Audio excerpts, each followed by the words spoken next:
आज हम बनाने वाले एकदम कुरकुरी मसालेदार और चाय के साथ परफेक्ट लगने वाली चना दाल की कचरी। बाहर से खस्ता और अंदर से चटपटी। ये रेसिपी आपको ज़रूर पसंद आएगी। ये रेसिपी खाने में इतना स्वादिष्ट लगता है कि अगर आप इसे एक बार भी बना लिए ना तो यकीन मानिए आप हर वीक बनाना पसंद करेंगे। आपका पेट भर जाएगा लेकिन मन नहीं भरेगा। इसका स्वाद तो लाजवाब है ही, लेकिन ये प्रोटीन से भी भरपूर है क्योंकि हम लोग इसे चना दाल से बना रहे हैं। तो चलिए बिना देर किए झटपट से बनाना शुरू करते हैं। इसे बनाने में बहुत कम टाइम लगता है और खाने में डबल ही स्वाद है। सबसे पहले मैं यहाँ पे 1 कटोरी चना दाल ली हूँ और इसे रात भर सोख होने के लिए छोड़ दी थी। आप चाहें तो अगर आपके पास टाइम कम हो तो आप मिनिमम 3 से 4 घंटा के लिए भिगोकर छोड़ सकते हैं। दाल मेरा यहाँ पे अच्छे से भीग चुका है और आप देख सकते हैं कि साइज़ में ये डबल हो गया है। तो अब इसे हम लोग पीस लेंगे। इसका स्वाद को दुगना बनाने के लिए हम लोग इसमें डालेंगे अदरक, लहसुन और मिर्च। अगर आपके पास धनिया का डंठल हो तो आप उसे भी डाल सकते हैं, उससे भी स्वाद बहुत अच्छा आता है। सारी चीज़ों को यहाँ पे मैं मिक्सर जार में डाल दी हूँ और साथ ही डाल देंगे सोक किए हुए चना दाल। अब हम लोग इसे पीस लेंगे, लेकिन ध्यान रखें कि हमें इसमें बिल्कुल भी पानी नहीं डालना है। अगर ज़रूरत लगे तो बस 1-2 चम्मच पानी डालें। हमें इसका एकदम बारीक पेस्ट नहीं बनाना है, बल्कि इसे थोड़ा दरदरा रखना है। आप मिक्सी को पल्स मोड में चलाएं, मतलब थोड़ा चलाएं और रोकें। दाल के कुछ दाने साबुत रह जाए तो कोई प्रॉब्लम की बात नहीं है, उससे कचरी का टेक्सचर और भी अच्छा और क्रिस्पी आता है। अब हम इस मिक्सर को एक बाउल में निकाल लेंगे। ये देखिए, इसका टेक्सचर कुछ इस तरह से होना चाहिए। दाल के कुछ दाने यहाँ पे मेरा नहीं पिसा है, इससे ही कचरी का स्वाद बहुत अच्छा आता है। इसी तरह से मैं सारा दाल को पीस करके तैयार कर लूँगी। यहाँ पे मेरा सारा दाल पीस करके तैयार है। मसालों में बस यहाँ पे हल्दी पाउडर और नमक डालना है। ये बहुत ही बेसिक्स मसालों से बन जाता है, इसमें बहुत ज़्यादा मसाला डालने का ज़रूरत नहीं है। ये जितना सिंपल बनता है उतना ही खाने में स्वादिष्ट लगता है। साथ ही इसमें डाल देंगे मीडियम साइज का प्याज को बारीक कट करके, इससे कचरी का स्वाद डबल हो जाता है।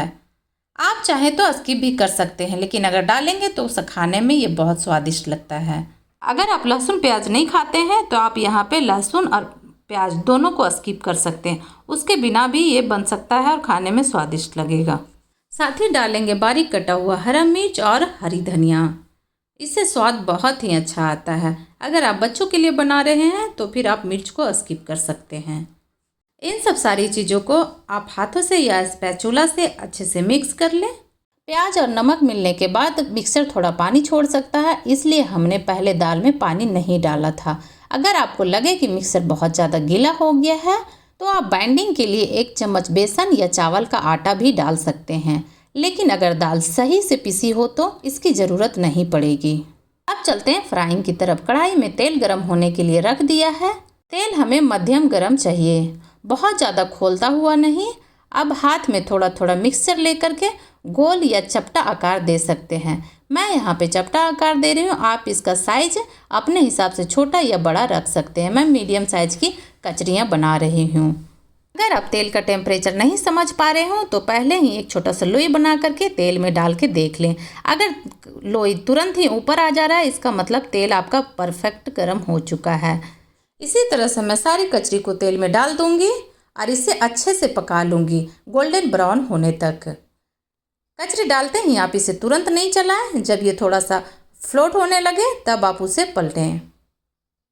अगर आप इसे तुरंत पलटेंगे तो ये टूट जाएगा, इसलिए आप इसे पकने दें एक साइड से, फिर आप ये अपने आप ही सेपरेट होने लगेगा और वो थोड़ा ऊपर, देखिए ये ऊपर आ गया है ना, इस तरह से जब ऊपर तैरने लगे तब आप इसे अलट पलट के चारों तरफ से सेक लें। इसे पकने में 4 से 5 मिनट का समय लगेगा।